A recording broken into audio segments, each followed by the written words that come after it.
역사를 연구하는 형제님이 그런 이야기를 해요. 우리나라는 정권 바뀔 때마다 미국 눈치 보냐, 중국 눈치 보냐 이러면서 일본을 비롯한 다른 나라와의 관계를 설정하다 보니 참 이랬다 저랬다 하는 와중에 힘없는 백성들만 곤욕을 치렀고 지금도 치르고 있다.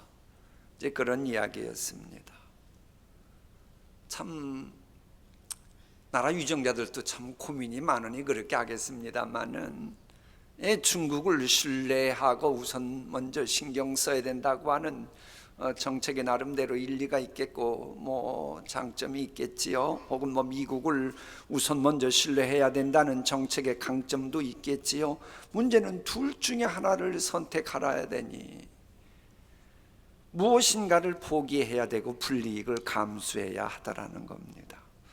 이런 상황 속에서 여러분이 대통령이나 유정자라면 어떻게 하실 것 같습니까? 사도 바울은 이렇게 말합니다. 미국이나 중국에 우선 관심을 두지 말고 제3의 지점으로 가면 역사주관자 하나님께서는 미국과 중국이 주려는 것들 그 이상으로 필요한 복을 채워주신다라고 말씀하십니다. 그러면서 그 제3의 지점이라고 하는 것은 국가의 흥망성쇠, 역사주관자 하나님의 영원한 독생자 예수 그리스도께서 십자가에 못 박히시면서까지 우리를 사랑하시고 부활하신 바로 그것이 제3의 지점이라고 말합니다. 정말로 이래도 저래도 안 될 때 눈을 들어 제3의 지점을 바라봤던 국가들이 있지요. 천여 년 동안 사람을 제물로 삼고 제사를 드렸던 정말로 찬인 무도했던 사람들이 그동안 천여 년 동안 섬겼던 이것도 저것도 아니고 눈을 들어 제3의 지점인 예수님을 선택 결과 그들은 지금의 북유럽의 세계 최고 선진국들이 되었습니다. 우리나라도 말 안 들면 아내의 귀를 자르던 그런 잔인무도한 우리나라였지만은 불교도 아니고 유교도 아닌 제3의 지점인 예수 그리스도 선택했기에 우리나라는 지금처럼 세계 12대 경제대국에 들어가는 특권 누린 거 이거 부정하는 사람이 어디 있겠습니까? 대통령을 비롯한 유정자들이 이제라도 자신의 정과욕을 십자가에 못 박고 당리당략에 목숨 걸려는 나 자신을 부인하는 십자가의 정신을 가지고 한번 나라 다스려보고 정책 세워보십시오. 앙골계여천이라 하늘을 우러러보아도 부끄러움이 없고 땅 아래 굽어보아도 양심상 부끄러움이 없는 이런 마음을 가지고 나라를 다스리면 인간의 모든 것 주장하시는 하나님께서는 정말로 생각지도 못했던 미국과 중국이 줄 수 있는 것 그 이상으로 하나님이 힘실어 주시는 거예요. 왜? 하나님은 미국과 중국의 그들의 마음까지도 주장하시는 분위기에 하나님 마음에 합한 사람이니 당연히 그들까지도 동원해서 우리에게 힘을 실어 주시지요. 그건 한국교회도 마찬가지고 아무리 혼란스러운 지경일지라도 모든 것을 초월하는 제3의 지점이 확보되면 이제 자유로워지는 거예요. 여러분 그럴 거 아니겠습니까? 내가 이래야 되나 저래야 되나 이럴 수도 없고 저럴 수도 없고 그런 상황 속에 이 모든 것을 초월하는 제3의 지점을 발견해 보세요. 당연히 마음이 깃털처럼 가벼워지면서 자유를 누리지요. 그래서 사도 바울은 바로 그런 제3의 지점인 예수님 안에서 그래서 우리는 자랑해야 된다고 하는 게 본문이에요. 우리 함께 읽어볼까요? 너희는 하나님으로부터 나서 그리스도 예수 안에 있고 예수는 하나님으로부터 나와서 우리에게 지혜와 의로움과 거룩함과 구원함이 되셨으니 기록된 바 자랑하는 자는 주 안에서 자랑하라 함과 같게 하려 함이라. 아멘. 저 말씀에 우리나라 말로 옮긴 것은 약간 급했는지 원고 빨리 보내달라고 해서 그랬는지 틀린 게 있어요. 저것은 예수는 하나님으로부터 나와서 우리에게 지혜가 되셨다. 그게 문법으로 맞습니다. 그리고 그 지혜는 의로움과 거룩함과 구원함, 이렇게 지혜는 세 가지로 나와 있는 게 원문에 충실한 거예요. 그러니까 예수님은 누구냐? 인간의 흥망성쇠 모든 거 다 주장하시는 바로 그분의 영원한 독생자입니다. 그분이 지혜라는 거예요. 이 지혜는 어떤 지혜나 의로움, 의로움이 뭡니까? 내가 어떤 놀라운 은총을 입고 우리가 장관할 때 꼭 거치잖아요. 그때 의로우면 그 모든 것을 받아 누릴 수 있는 것처럼 내가 하나님이 주신 모든 복을 받아 누릴 수 있는 자격을 의미하는 게 의로움이에요. 거룩함은 뭡니까? 인간의 흥망성쇠 주장하시는 하나님이 기꺼이 나와 함께 하심을 보장해 주는 게 거룩함이에요. 그리고 구원함은 뭐예요? 과거, 현재, 미래건 어떤 문제건 간에 기꺼이 나를 건져주시는 게 구원함이에요. 이 모든 것을 총칭하는 지혜니 바로 이런 지혜이신 우리 주 안에서 우리는 자랑할 수 있다. 그래서 이렇게 말하는 겁니다. 여러분, 우리가 온전히 자랑할 수 있는 분은 오직 예수님 뿐이라고 하는 걸 잊으면 안 돼요. 사실 인간은 누군가를 자랑해주고 자랑하고 찬양하는 그런 존재입니다. 이건 악인이건 아니건 남녀노소 지혜자건 어리석은 사람이건 예배가 하나도 없어요. 왜요? 인간은 본래 그러도록 돼 있어요. 그래서 어떤 철부지들은 법보다 주목이 앞서니까 일진에 들어가고, 그래서 깡패들이 존재하는 거 아닙니까? 어떤 사람들은 기적 같은 승리의 주인공을 막 찬양하고 그들의 팬이 됩니다. 물론 하나님께서는요, 이 찬양 영광 받지 못할 대성에게 그러는 것은 진짜 싫어하십니다. 그래서 제대로 된 영광과 찬송 돌릴 대상을 소개하시는 거예요. 바울 보십시오. 바울이 본문을 기록될 당시 세계의 축은 두 개였습니다. 헤브라이즘, 표적을 구하는 헤브라이즘이었고, 또 하나는 소크라테스, 플라톤, 아리스토텔레스로 이어지는 지혜를 강조하는 헬레니즘이 큰 축이었어요. 지금까지도 실은 이게 전 세계를 여전히 영향력 끼치고 있지요. 근데 여러분, 바울이 누군 줄 압니까? 당시 필로의 제자로서의 헬레니즘 지식과 관련해서 이 바울만큼 탁월한 지성인은, 탁월한 엘리트는 찾기 힘든 시대였습니다. 그런가 하면 이 바울은 헤브라이즘의 그 정통 제대로 이어받은 아주 좋은, 문물 좋은 그런 사람이었어요. 이런 바울처럼 모든 거 다 갖춘 이런 사람 찾기가 쉽지가 않았습니다. 그런 바울이 왜 자신의 자랑거리였던 그 모든 것을 다 뒤집어 버리고 부정합니까? 바울이 갖고 있었던 헬레니즘 별 볼 일 없었고 헤브라이즘 별 볼 일 없었어요? 아닙니다. 헬레니즘은 지금까지도 전 세계 학문의 큰 축을 이루고 있으면 교회 밖 사람들도 다 압니다. 지금까지 그래요. 표적의 능력 얼마나 대단합니까? 여러분 아시다시피 얼마 전에 신문에 보도된 대로 이단의 모 대학교 총장님, 엘리트 중에 엘리트였다는 분이 그걸로 빠져들어가잖아요. 왜? 인간의 논리로 설명 안 되는 표적 딱 보여주니까 빠져들어가는 거예요. 왜? 마귀는 조종하고 있는 이단 사이비 교주에게 귀신의 힘으로 표적 행하도록 하니까 그러는 거예요. 여러분, 말로 설명 안 되는 거 표적 보여주고 믿으라 그러면 안 믿을 사람이 몇 명이나 되겠어요? 이거 다 아는 겁니다, 바울이. 그런데도 왜 그것을 깡그리 부정할 수 있었습니까? 이런 거예요. 어두운 밤에 초롱불 유익하잖아요. 촛불 유익하잖아요. 그래서 촛불이냐 초롱불이냐 뭘 선택하냐 고민하고 있던 사이에 제3의 대체인 태양이 딱 등장했어요. 그럼 여러분은 뭘 선택하실래요? 당연히 촛불이나 이 등잔불이 아니고 태양을 선택하지요.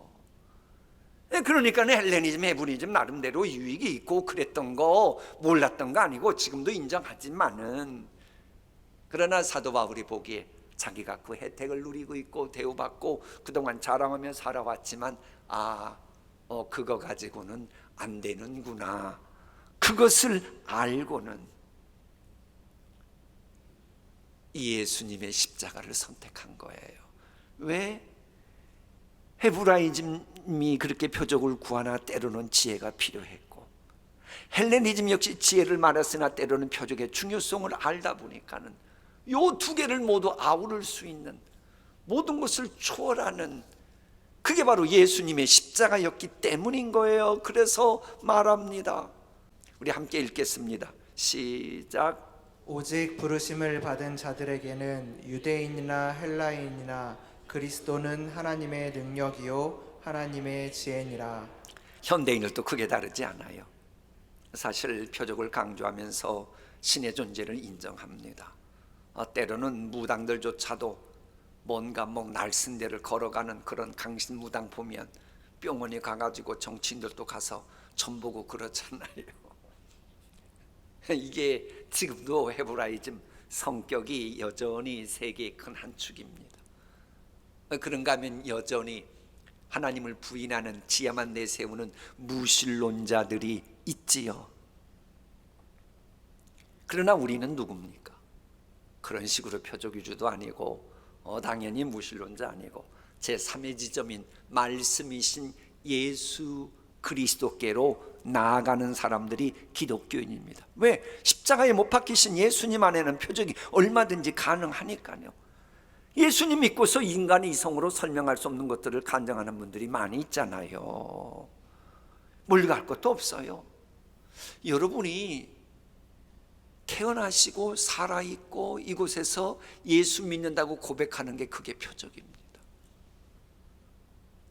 아니, 내가 어떻게 태어났고 내가 어떻게 존재하고 내가 어떻게 예수님 믿게 됐어요? 그 인간의 논리로 설명할 수 있겠습니까? 그래서요, 이제 미국이 코로나 사태 있을 때에 모든 것을 총책임졌던 미국 국립보건원의 원장이었던 분이 프란시스 콜린즈입니다. 이 사람은 27살 이전까지는 다윈의 진화론에 흠뻑 빠졌던 생물학자였고 또한 의료 전문가였던 분입니다. 그러니까 미 국립보건원 원장하면서 전 세계에 영향 미치는, 이분 얼굴은 CNN은 말할 것도 없고 우리나라 방송에도 얼굴이 종종 나왔던 그분입니다. 그런데 그분이 이런 말을 해요. 내가 없지 않고 이렇게 존재하도록 창조된 것, 그리고 예수님 믿는 것 자체가 표적이라는 거예요. 내가 없지 않고 이렇게 존재한다는 거, 별로 여러분 이게 감격이 없어요. 여러분이 없지 않고 여기 계시다는 게 놀랍지 않아요? 여러분이 특별하신 분이라 하나님은 여기 존재케 하신 줄 아세요? 물론 그러니까 예수님 죽게 하시면서까지 여러분 사랑하신 건 맞아요. 아니, 생각해 보세요. 영원히 죽을 수밖에 없는 사람이 예수 믿는 순간 영생무궁하는 존재로 졸지에 돌변한다. 이게 표적 아닙니까? 이게 표적 중에 표적이지요.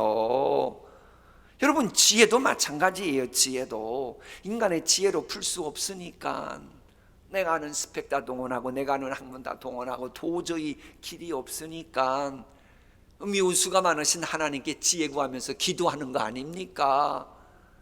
이게 다 뭐예요? 하나님이 표적 중에 표적이고 지혜 중에 지혜임을 알기 때문이고, 그래서 사도 바울은 이렇게 말하는 겁니다. 깊도다 하나님의 지혜와 지식의 풍성함이요, 그의 판단은 헤아리지 못할 것이며 그의 길은 찾지 못할 것이로다. 신앙생활은 저렇게 해야 됩니다. 시간이 지날수록 깊다 하나님의 지혜와 지식의 풍성함이요, 내가 작년까지만 해도 이걸 몰랐는데 정말 하나님 지혜 지식, 이런 묘수가 있었어. 이거 헤아리지 못했는데, 그동안 찾지 못했는데 오늘 이걸 경험했네. 이런 일들이 많아야 신앙생활하는 것이 탄력 붙고 신앙생활이 다이나믹해지지요. 저게 어떻게 가능해요? 예수 그리스도 십자가 정신을 가지면 가능한 겁니다. 사실 우리가 뭐 영광 돌릴 뭐 대상, 그게 뭐 심지어는 표적이라고 해도 상관없고, 심지어는 뭐 다윈의 지라론을 구성하는 이성이라도 상관없어요. 그거 다 하나님이 만드셔서 준 거잖아요. 그럼 당연히 하나님을 찬양해야 되는 거 아니에요? 흐르는 강물, 뭐 그거 갖고 노래할 수 있지요. 뭐 푸른 도냐우강 뭐 좋지요, 노래 부르는 거. 근데 그 모든 것을 만드시고 흐르게 하시고, 위에서 물방울이 떨어져서 흐르게 하시며 강을 만드시고, 그 모든 것이 가게 하신 바다까지 만드신 그 하나님이 더 귀한 거 아닙니까? 그런 맥락에서 헤브라이즘도 일리가 있고 헬레니즘도 일리가 있으나, 이것은 우리 예수님께 비하면 비교가 안 된다, 그런 거예요. 자, 그런데 이처럼 제3의 지점에 거하려면 조건이 있습니다. 그건 하나님의 부르심이 있어야 합니다. 하나님의 능력을 경험하는 은총은요, 하나님께서 베푸시기 전에 먼저 부름이라고 하는 과정부터 겪어야 합니다. 하나님의 부르심이 먼저 있어야 하나님의 능력을 경험하는 제3의 지점에 거하는 특권 누리게 되는 거예요. 그래서 본문 앞에 보면 이런 말씀이 있어요. 십자가의 도가 구원을 얻는 우리에게는 하나님의 능력이라, 저 구원을 얻는다라고 하는 저게 바로 부르심, 콜링입니다. 여러분, 이곳에 계신 거 하나님이 부르셨기 때문에 계신 거예요. 주의 진리가 깨달아지고 알아지는 거 하나님이 여러분 부르시고 은혜 베푸셨기 때문에 그런 겁니다. 이런 콜링, 부르심이 없으면 구원도 없고 사역자도 아닙니다. 부르심이 없는, 소명 없는 사역자는 그건 사기꾼입니다. 그건 거짓 선지자입니다. 그건 싹꾼입니다. 소명 없이 사명자 역할을 하는 인간들 보세요. 인격이 파탄난 이단 사이비 교주들이 그런 거 아닙니까?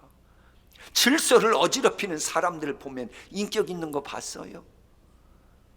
여러분, 하나님의 부르심이 있는 게 분명하면요, 인격적인 언행과 처신을 할 수밖에 없어요. 왜? 부르심, 소명하면 부르신 그분과 나와 대면을 하잖아요. 그럼 날 부르신 그분과 진지한 대화를 나누며 그분이 하나님이시다 보니 당연히 나는 사라지고 그분의 모든 것이 내게 스며들고 깨달아지는 거예요. 그럼 나를 부르신 하나님은 인격적인 분이니 당연히 나도 인격적인 존재로 변화되는 거죠. 여러분, 성경 보세요. 신구약 성경 많습니다만은 부르신 관점에서 보면 그래요. 인격적으로 우리를 부르신 그 하나님을 증거하는 것이 구약 성경이고, 인격적으로 우리를 부르신 그 하나님이 친히 인간의 옷을 입고 오심을 증거하는 것이 신약 성경이잖아요. 그래서 신구약 성경은 모두 인격적인 하나님을 전제로 하고 말씀이 진행되고 있는 거예요. 그럼 내가 이런 부르심을 받았는지, 내가 외면하고 있는지 알 수 있는 기준이 뭡니까? 두려움과 떨림으로 이어져야 합니다. 모세는 소명받을 때 두려움과 떨림이 있었고, 베드로 역시도 주님의 부르심 받았을 때 두려움이 떨림이 있어서 저렇게 말합니다. 나는 죄인이기에 주님 앞에 서니 두렵고 떨려서 안 되니 주여 나를 떠나소서, 그랬던 겁니다. 죄인이 소명을 받았으면서도 전혀 두려움이 없고 떨림이 없다, 이건 정상이 아니에요. 바꿔 말하면 하나님의 부르심 앞에서 내가 두렵고 떨리는 마음으로 살아가다 보면 당연히 소시오패스 같은 정신 이상자들은 나오지 않습니다. 지성인이건 아니건 똑같습니다. 지성인이라면서도 하나님 앞에서 두렵고 떨림이 없으면 이건 하나님께서 소명 있는 지성이라고 보시지 않아요. 리차드 도킨스, 그는 영국의 세계적인 옥스퍼드 대학교의 석좌 교수입니다. 그가 언제 말할 때 한번 보십시오. 하나님을 부정하면서도 두렵고 떨리는 얼굴이 전혀 아니에요. 왜? 하나님의 소명 없이 그 길로 가는 사람이기 때문에 그러는 겁니다. 요즘 뭐 시끄러운 목사가 있다고 해요. 근데 여러분 알아야 됩니다. 하나님 앞에서 두렵고 떨림이 없는 목사라면 그것은 정상이 아닙니다. 하나님도 내 앞에서 까불면 국물도 없어, 이렇게 말하는 게 그게 요즘 매스컴에 나왔다는데, 그게 하나님의 소명받으면 그렇게 말할 수 있겠습니까? 소명받지 못하니까 두려움과 떨림이 없기 때문에 그런 일 벌어지는 거예요. 그러니까는 뭐 옳은지 그런지 어떻게 하냐고, 두렵고 떨림이 있느냐 없느냐 그거 보면 대충 나옵니다. 교회 일꾼도 마찬가지겠죠. 두렵고 떨림이 없이 그저 세상 유행 풍조, 세상 처세술 그대로 적용하며 교회 생활한다. 그것은 하나님의 부르심이 없이 재직이 돼서 그러는 겁니다. 두려움과 떨림이 없이 교회 생활했다면 그거 회개해야 돼요. 그거 정상이 아니니까요. 이처럼 하나님의 이제 부르심을 받고 제3의 지점으로 나아가면 들리는 소리가 있어요. 그게 뭐냐? 두렵고 떨리는 가운데 회개하고 복음을 믿는 단계로 나아가는 거예요. 우리 함께 읽습니다.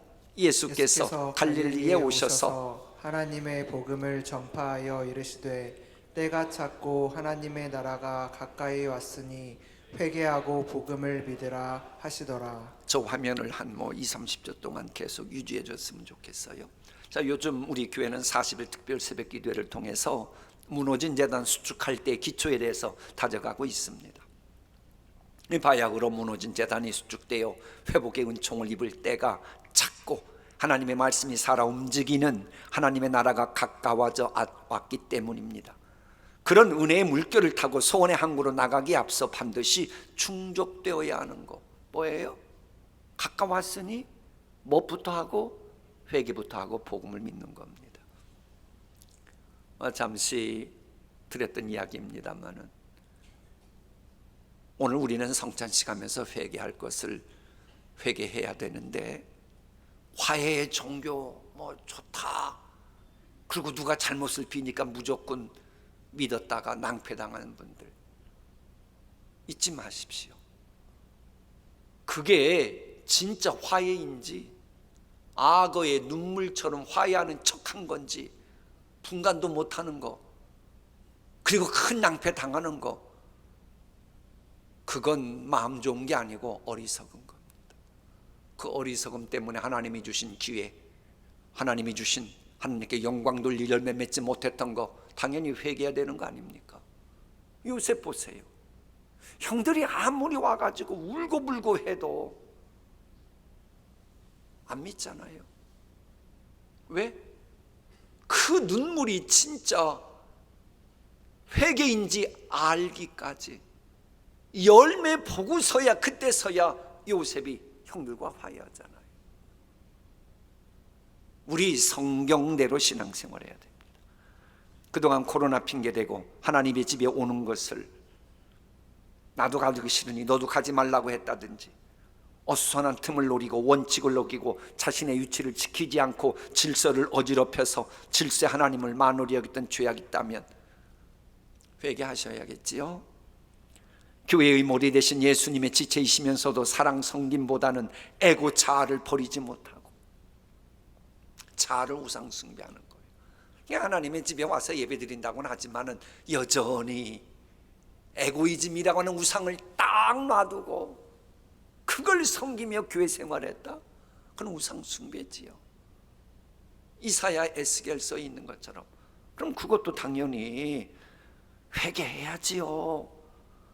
그런 사람의 특징이 뭐에 남을 깔보고 업신여기고 무시하고 내 갈 길에 방해가 되면 우리 교회 떠나라 그러고 오만 방자했던 죄악, 이건 뼈저리게 통감하고 상한 심령이 돼서 하나님 앞에 회개해야 그 다음 단계로 하나님이 인도해 주십니다.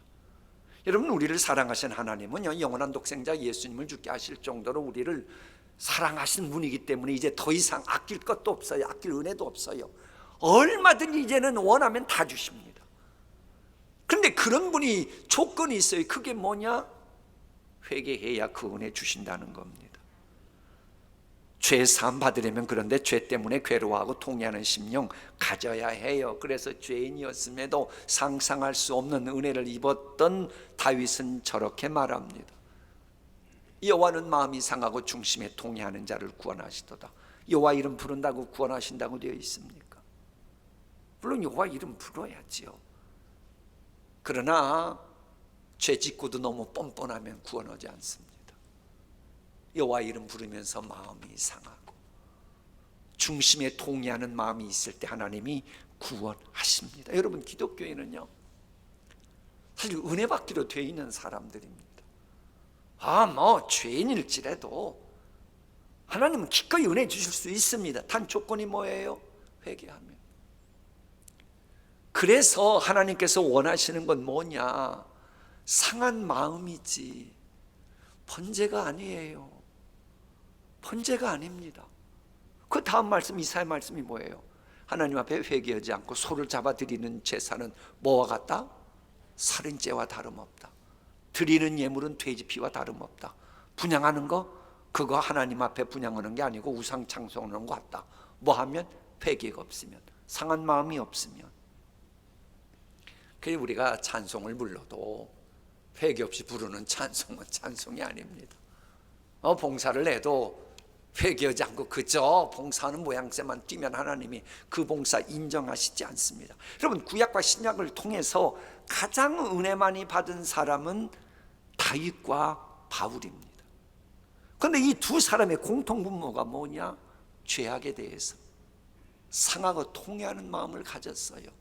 그래서 다윗은 죄 짓고 나서 펑펑 울어가지고 얼마나 상하고 통회하는 심령이었니? 침상이 젖을 정도잖아요. 바울도 저렇게 말하잖아요. 죄인 중에 내가 괴수다. 날마다 죽노라. 삭개오 역시도 자기 죄를 회개하니까 주님이 오늘 구원이 이 집에 이르렀다 그러시잖아요.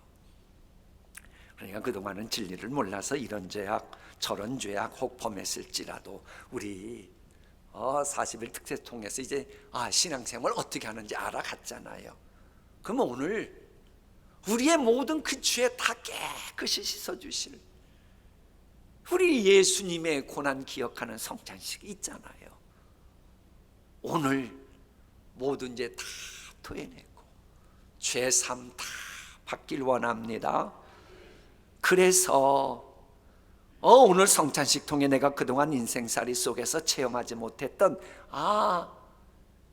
나를 위해 못 박혀 죽으신 예수님 그 제3의 지점이 얼마나 기막힌 전환점이 되는구나 라고 하는 것을 두고두고 간증하는 우리 모두가 되었으면 좋겠습니다. 기도하십니다.